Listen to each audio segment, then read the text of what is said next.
Сәлем достар, менің есімім Майжан. Бұл менің алғашқы YouTube видеоларымның бірі, яғни нақтырақ екінші видеом. Мен өзі қайда қарап тұрмын? Жоғары, камераға қарасам жоғары болады, өзіме қарасам төмен сияқты. В общем, білмеймін. Бұл да опытпен келетін нәрсе шығар. Әзірге қалай бар, солай түсіріп тұрмын. Фронталкіде өз-өзіме қарап тұрмын. Ладно, енді әрі қарай жалғастырайық. YouTube видеомның атауынан көріп тұрған шығарсыңдар. Мен даму челленджінен өтіп жатырмын. Бұл Анель Зиядинова деген блогер бар Инстаграмда, соның даму челленджі. Оның армандар кітапшасы бар. Соны сатып алдым да, сатып алған адамдарға даму челленджін өтіп жатыр. Өте керемет челлендж сияқты. Өйткені мен бірінші күні әзірге осы наурыз айы бойына бір ай бойы жұмыс жасайтын боламыз. Енді даму челленджі қалай өтетінін осы влогта түсіруді шештім. Егер ұнап жатса, лайк басып тіркеліп кетті. Челлендж бойынша бірінші күн, бірінші наурыз және бірінші тапсырма тазарту практикасы деп аталады екен. Тазарту практикасында біз жан-жағымызда қоршаған жан-жағымыздағы заттардан керек емес сынған, қолданбайтын заттар мен гаджеттердегі керек емес фото, видеолар және жазылымдар, Инстаграмда болсын, Ютубта болсын, соның барлығынан құтылу қажет, яғни арылу қажет. Мен алдыңғы видеода да бірінші влогымда байқасаңдар, тазартудан бастағанмын, осыны білгендей, бірақ ол жерде тек мен бөлмемді тазартып шыққанмын. Енді тазарту практикасында 30 заттан арылу керек. 30 зат, кез келген заттан. Тапсырма осылай, мен бастап жатырмын дегенмен, мен әр мезгіл сайын керек емес киімдерімнің барлығын тастап отыратын әдетім бар. Керек емес киімдер, заттар болсын, арылып отырамын. Сондықтан осы көктем басталмас бұрын мен керек емес заттардың барлығынан арылып қойған едім. Бұл челлендж басталмай тұрып, енді олар есептелмеді ғой. Сондықтан енді барынша керек емес әлі де заттар болса, қажет емес заттар болып жатса, онда мен солардан арылатын боламын. Енді байқап көрейік, 30 затты шығаруымыз қажет. Осы аралықта, жақын аралықта, мейлі 6 ай ішінде болсын, мейлі 1 жыл ішінде болсын, мүлде қолданылмаған зат болса, соны тастау қажет. Бірінші мен әшекей бұйымдардан бастадым. Кулондар, сағаттар, сақина, сырғалар деген сияқты. Бірақ менде ондай көп нелер жоқ, бижутерия ма? Көп әшекей бұйымдар жоқ, мен қолдана бермеймін. Сондықтан бұлар аз ғана, бірақ керек еместерін таптым, қазір көрсетем. Алғашқы жұмыс осыда. Егер сен де менімен бірге өзгергің келсе, бірінші тапсырма өзіңнің әшекей бұйымдарыңды аш та, соның ішінен керек емесін тазала. Міне, керек емес әшекей бұйымдар, арзан дүниелер, Пиндододан заказ берген заттар ғой. Бірақ мен қолданбайтынымды шештім, қолданбаймын деп, сондықтан тастадым. Керек емес қағаздар, керек емес уход заттар, макияжға арналған және чехолдар. Әзірге менің тауып тұрғаным осы ғана. Қазір кешкі түнгі 10:30 болды. Мен күні бойы жұмыс жасадым. Тазарту практикасы бойынша мен гаджеттерді тазарттым. Телефонда әлі біткен жоқпын. Галереяға енді келем. Қалған бөліктердің барлығын тазарттым. Яғни әлеуметтік желілер, заметки, документы деген сияқты бөліктерді тазартып болдым. Енді қазір мен түнгі 10:30 мен ұмытып кетіппін, 10-ға дейін мен смузи жасап қоятынмын. Смузиді түнде жасаймын және таңда таңғы астың орнын ашып жүрмін. Әзірге нәтижесі туралы ешнәрсе айта алмаймын, өйткені енді бастап қолданып жатырмын. Ал қандай пайдалары бар, осы жерде мен пайдасын айтып өтермін, немесе жазып кетем. Сториске салам, немесе Телеграм каналға салатын боламын. Осы сынды түрлі пайдалы ақпараттар білгілерің келсе, менің Инстаграм парақшама және Телеграм парақшама жазылуларыңа болады. Смузиді жасап алайын. Сонымен бүгінгі күнді кешкі ритуалдарды жасаймын. Курстар бойынша курстардың барлығын қарап шықтым. Жұмыс жасап жатырмын. Алдағы уақытта тағы бөлсем, бүгін бар болғаны екінші күн. Осы апта бойы влог түсіремін де, сенбі немесе жексенбі күндері мейрам екен ғой. Ладно, сол мейрамды қосып, мүмкін влогты жексенбі күні салатын боламын.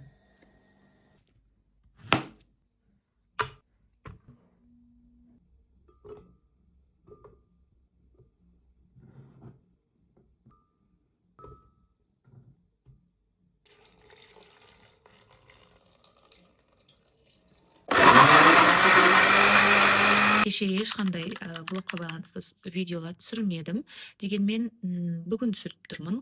Жаңа 1 сағат бойы жұмысыма байланысты фокусты 1 сағат қойып жұмыс жасадым.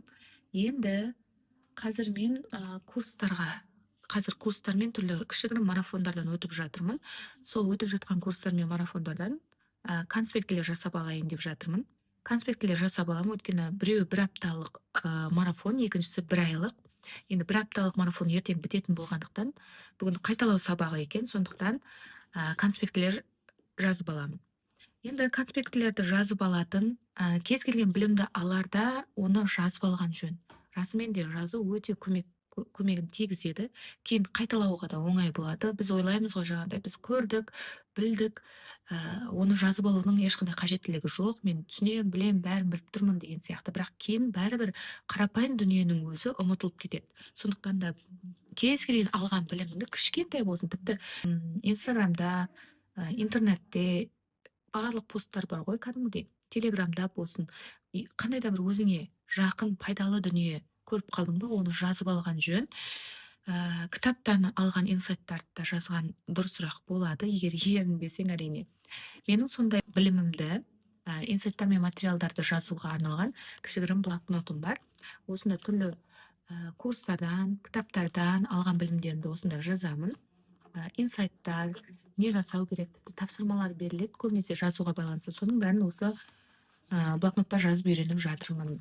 Осындай міне кішігірім стикерлермен бөліп қойсаңдар да өз пайдасын тигізеді. Мына жерде курстардың аттары жазылған. Осы арқылы бөліп қарап, кейін қайталау қажет болса, тіпті жақсы, ол курсты өмір бойы пайдалануға болады. Сондықтан да осындай пайдалы дүниелерді жазуға арналған блокнот арналған жөн деп ойлаймын, және соны мен практикамда қолданып жатырмын.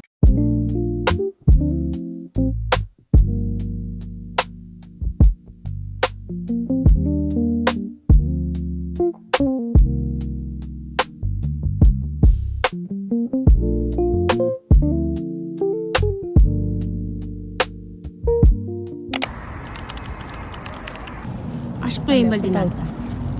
Нан ташайын ба? Түсесіңдер ма, достар? Жеймін. Достар, мен дәл қазір базардан келіп жатырмын. Бүгін 7-сі. Бүгін корпоратив болады. Жұмыстастарымызбен сонымен 4-5 сағат жүріп, зорға бір костюм таптым. Соны алып қайтып бара жатырмын. Қазір мен уже сағат 4:30, ал мен корпоратив 6-да басталады. 6-ға точно үлгермеймін, хотя бы 6:30-ға жетіп үлгерім керек. Сол жағдай. Әбірші үйге қайтып бара жатырмын.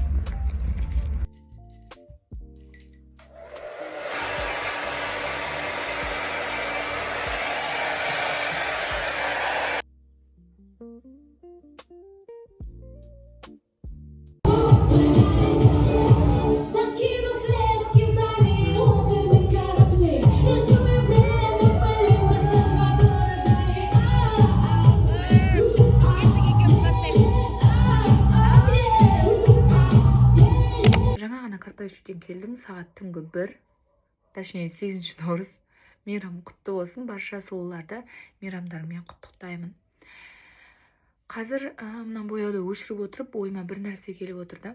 Қыздар, идеальный болуға тырыспайықшы. Біреудің көңілінен шығу үшін өзіңді өзгертуге, өзіңнің болмысыңды өзгертуге тырысудың қажеті жоқ. Сен андай бол, мындай бол деп айтатын жандар көп та.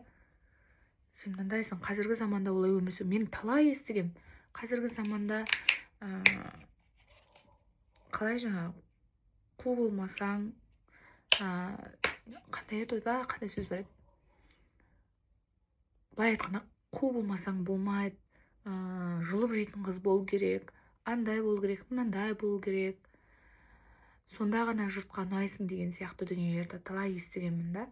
Бірақ мен бола алмаймын. Мен болмысым осы деген сияқты ой, бірақ тырысатынмын, өзгеруге тырысатынмын. Қазіргі кезде де кейде адамдардың көңілдерінен шығу үшін өзімнің қалауымды, өзімнің айтқым келген сөздерді жалпы өзімді ұстап қалуға тырысамын.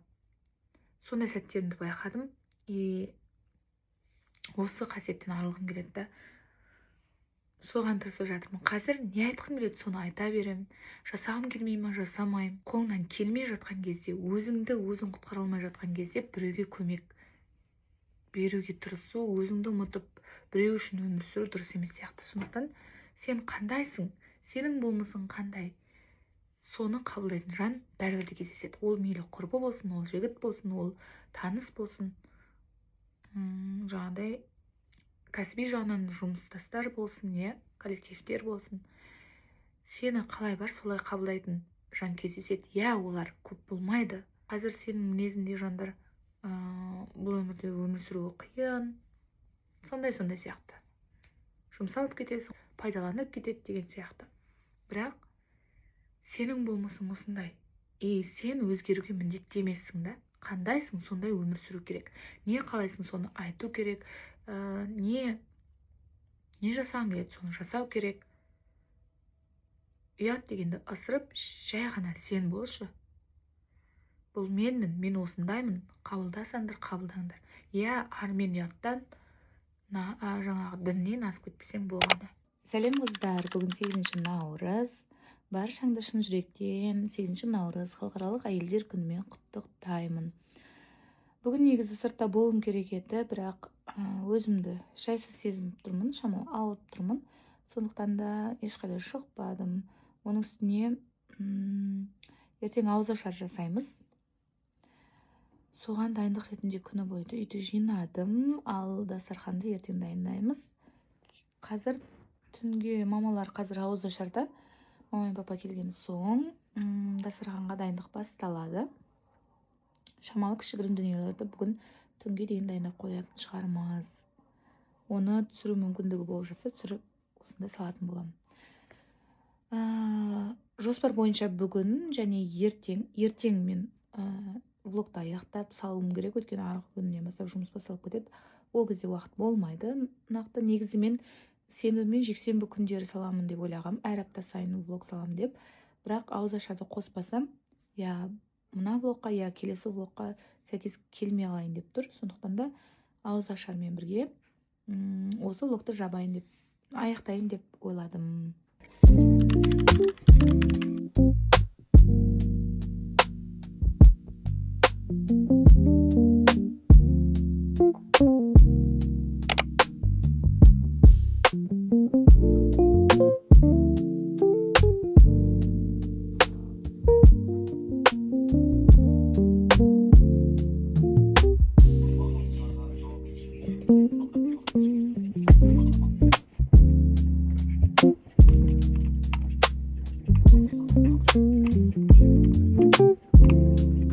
Бүгін 9 наурыз. Бүгін мен үйде ауызашар жасайын деп жатырмыз. Соған күні бойы дайындықта болдым. Қазір сағат 6 болып қалды. Мен Каспийде посылкам бар еді тағы. Соны алуға бара жатырмын. Күні бойы ауызашарға дайындық болды. Дастарханды дайындап, сонымен қол босамады. Тіпті түсіруге де уақыт болмады. Влогқа арнайы. Оның үстіне ертең жұмыс, ол да ойда тұр. Ешқандай дайындық жоқ. Принтерім істемей қалды. Оны істету керек еді, оған да уақыт болмады, демалыс уақыттары бойы. Былай айтқанда бәрі үсті-үстіне болып жатыр. Кейде сондай моменттер болады ғой. Бәрі үсті-үстіне қабаттасып кетеді. Тәуекел, бұдан да өтерміз. Бірдеңе қылып. Сонымен қазір посылкамды аламын да үйге барам. Қонақтар бастап келіп жатыр. Соларды жайғау керек.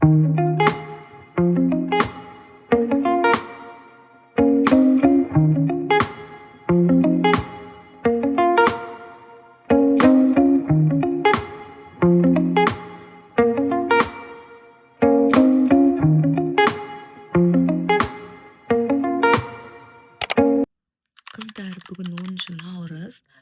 Жұмыстан келе сала мен ұйықтап қалыппын. Сонымен бетімнің барлығы ісіп тұр. Түрме мән бермеңдер. Бүгін мен осы екінші влогты аяқтайтын боламын. Себебі әрі қарай созатын болсам, тағы да влог созылып кетеді. Ал маған влогтардың жүйелі және көбірек болғаны маңызды болып тұр. Сондықтан да влогты бүгіннен аяқтаймын да бүгін салып тастауға тырысамын. Ал сендерде влогтың сапасын жақсартуға, әлі де қызықты тақырыптар түсіруге, қандай тақырыптар түсіру қажет деп ойлайсыңдар? Сол жайлы ойларың болса, комментарийге айта отыруларыңды сұраймын. Және алдағы уақытта влогтың сапасы болсын, видеолардың сапасы барлығы жақсаратын болады. Әзірге бұл адаптация дейміз ғой, YouTube каналға салуға, влог түсіруге мен әлі үйренісу үстіндемін. Егер сапасын жақсартуға қандай да бір кеңестерің болса, оны да комментарийге жазсаңдар. Алдында айтқан посылка Каспийден келген, оны біз келесі влогта ашатын боламыз, және келесі влогта курс жайлы толығырақ мәліметтер беретін боламын.